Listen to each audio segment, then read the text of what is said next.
ভিডিওটা দেখেন, এরপর আমরা কিছু কথা বলতেছি। ভাড়া কম দামে একটা মানুষ 400 টাকা 300 টাকা দিতে পারে, তাই 800-1000 টাকা ভাড়া নিতেছে। আমরা কোনো কিছু বলতে পারি না। আমরা পাবলিক অসুস্থ বললাম, আমরা পাবলিকে একটা সিন্ডিকেট বানালে সেখানে হলে হিসাবে শেরপুর আমরা যাই 250 টাকা 300 টাকা, তারা 700-800 টাকা চান।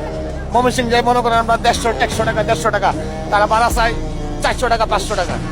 কি বলবো স্যার, গরিব মানুষ। আমরা সরকার যেহেতু ইলেকশন দিচ্ছে, আমরা ভোট দিতে যাবো, আনন্দের ব্যাপারে কেন যাবো, ইলেকশন করবো, ইলেকশন ডাকছে, আমরা যাবো সরকারের কাছে। সরকারের কাছে এটি আমরা আগ্রহ আবেদন, যেহেতু আমরা গরিব মানুষ, আমরা যেহেতু টাকা ছাড়া বাড়ি যেতে পারি, এসের টিকিটে যে কিভাবে ভাঙবো স্যার, এটা আল্লাহ যদি ভাঙে আর কিছু স্যার, সরকার নাই, তারা কি করবো ভাই। আমি যাচ্ছি শেরপুরে ভাড়া যাইতেছে 1000 টাকা 800 টাকা ভাই। আমার কাছে আছে ভাই টাকা 500 টাকা। শেরপুর ইলেকশন ভোট দিবার যাচ্ছি, এখন আমার কামতে যাচ্ছি। আমি ভাড়া হয়েছে এমনি মনে করেন 200, 250, 300 টাকা নেই, এখন ভাড়া চাইতেছে 800-700 টাকা। এখন টাকা নিয়ে এসেছি তো ভাই। বিগত 17 বছরে ভোট দিতে পারে নাই কা, এইবার একটা সুযোগ আছে ভোট দেওয়ার জন্য।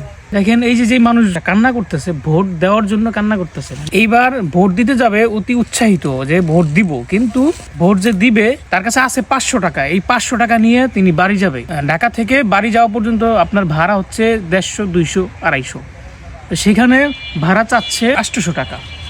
এই যে সিন্ডিকেট, এই সিন্ডিকেটে কারা জড়িত এখনো পর্যন্ত বাংলাদেশ ঠিক হয় নাই, জানি না কবে ঠিক হবে। এই যে মানুষটা 500 টাকা নিয়ে আসছে, কিন্তু বাড়ি যাইতে পারতেছে না ভাড়ার জন্য, এই জন্যই মূলত কান্না করতেছে।